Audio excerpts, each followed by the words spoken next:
Alors l'avenir du plastique des emballages, nous on y croit dur comme fer. Je pense vraiment et je suis persuadé que le consommateur va comprendre tôt ou tard que finalement, en recyclant en amont et à la base, qu'on peut réintégrer toute cette matière. Comme je vous expliquais tout à l'heure, leurs déchets, c'est nos matières premières et nous demandons que à recycler et à pouvoir réintégrer.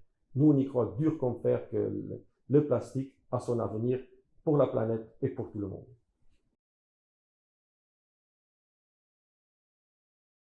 Alors, je pense surtout que le plastic bashing n'est peut-être pas spécifique, mais en tout cas, on en parle beaucoup plus. Et surtout, on en parle beaucoup plus sans vraiment s'appuyer sur quelles sont les alternatives. Il y a d'autres pays européens où on recycle beaucoup plus, où on recycle jusqu'à 80-85%. Je pense que ça serait vraiment bien de pouvoir faire la même chose en France pour qu'on puisse dire, voilà, nous, on participe vraiment à l'écosystème en triant à la base.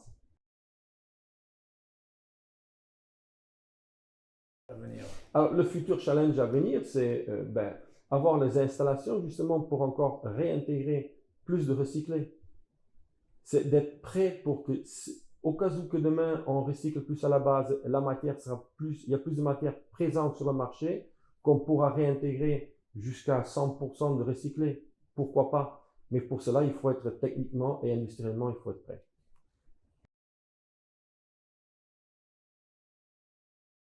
Le plus gros défi de Place Alliance pour l'avenir, c'est d'être le plus gros syndicat plasturgiste de France, voire européen.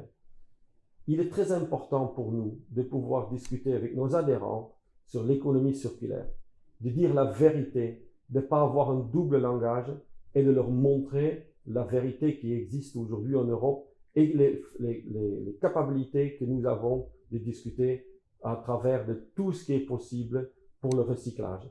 Il est très important pour nous de montrer aux adhérents que l'économie circulaire existe et qu'elle a un avenir.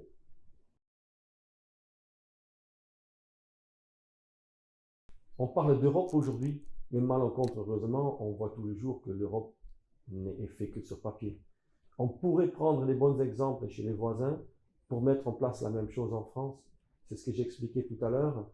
Pourquoi pas faire comme font les Danois, les Allemands ou tous les pays du Nord qui sont beaucoup plus avancés au niveau de tri sélectif que nous en France.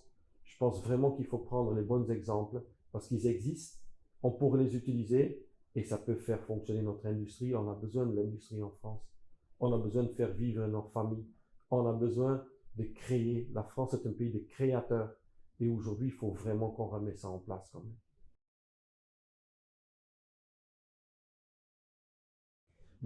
Peut-être qu'il serait intéressant de mettre en place une consigne tout court pour, concernant les bouteilles, par exemple, pour qu'on puisse le récupérer beaucoup plus et qu'on est sûr qu'on ne le mettrait pas dans des emballages ou d'autres matières qui ne sont pas alimentaires. Je pense vraiment qu'il faut peut-être le mettre en place ou en tout cas y réfléchir. Qu'est-ce qu'on peut faire pour remettre les bouteilles en plastique et les réutiliser dans des emballages pour l'alimentaire?